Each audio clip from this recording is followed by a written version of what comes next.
Unlike Tom Hanks living in an airport, the terminal is a new frontier of coding control. So let's dive in.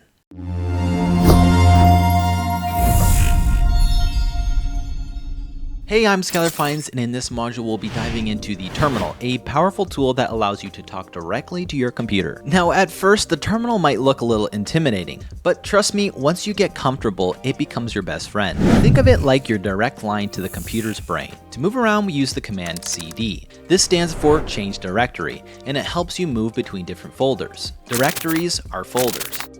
On Mac OS and Linux, we're going to use cd and this squiggly line, which is called a tilde. This is going to take us to the home directory. On Windows, we're going to use cd c:. This is going to take us to the C drive. For example, let's navigate to a location on your computer. Type cd. The ls command displays all of the contents of the current directory.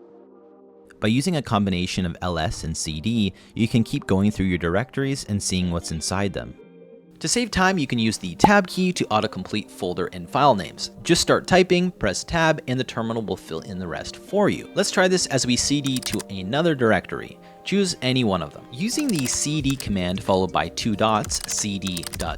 we will go back a directory. Now we're back in the previous directory where we were. Now let's create a folder using the command mkdir. This stands for make directory. Let's create a directory called scrap. Once a directory is created, you can move into it using the command cd scrap, and even create a file inside it. To create a simple text file, use the command touch. Let's create a file with a message inside it by typing touch terminal_mastery.txt. txt is just the file extension for text files, similar to anything you might find in a Note app. Then we're going to open the file with code terminal_mastery.txt. Code just means we're using VS Code. And here we can edit the file. Just type I am mastering the terminal. Save it. Now head over to the File Explorer or Finder on macOS so that you can check that the file was created. A quick safety note, when you're using the rm command to delete files, never run rm-r without specifying a directory or file, and especially don't type rm-r ...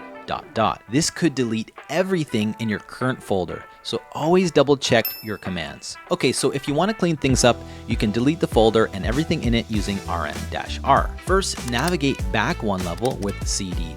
and then delete the folder with rm-r scrap. Here we've given a specific folder to delete. And just like that, you've navigated, created, and deleted a folder all using commands in the terminal.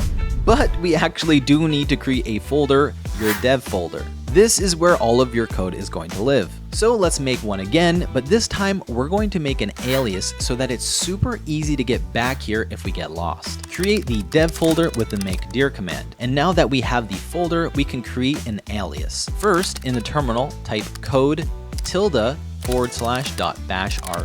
This will open your bashrc file in VS Code. The bashrc is where all of our aliases live. Here you want to write the command alias, your alias name, equals cd path to your dev file. For example, mine looks like this. I usually do all of my work on the D drive just from habit, D for dev, but you don't have to put it here. You can put it on the C drive or wherever you like. It doesn't really matter. And then you want to save it. The path syntax can be different for your OS, so just navigate to your dev folder in the terminal and copy the path if you're not sure. Save this and open up a new terminal. If you copy your path in Windows, it will use backslashes instead of forward slashes, so you might need to change those to forward slashes to get it to work. This is just a caveat of using Windows systems. The pathing is often different. Then you can just type your alias and boom, you're in the dev folder. Aliases can be made for all sorts of terminal commands. So as we get more advanced, this can become really useful in optimizing your work speed and making things a lot easier. And there you have it. You're already using commands in the terminal, which is probably a higher skill level than any actor that has played a hacker role on TV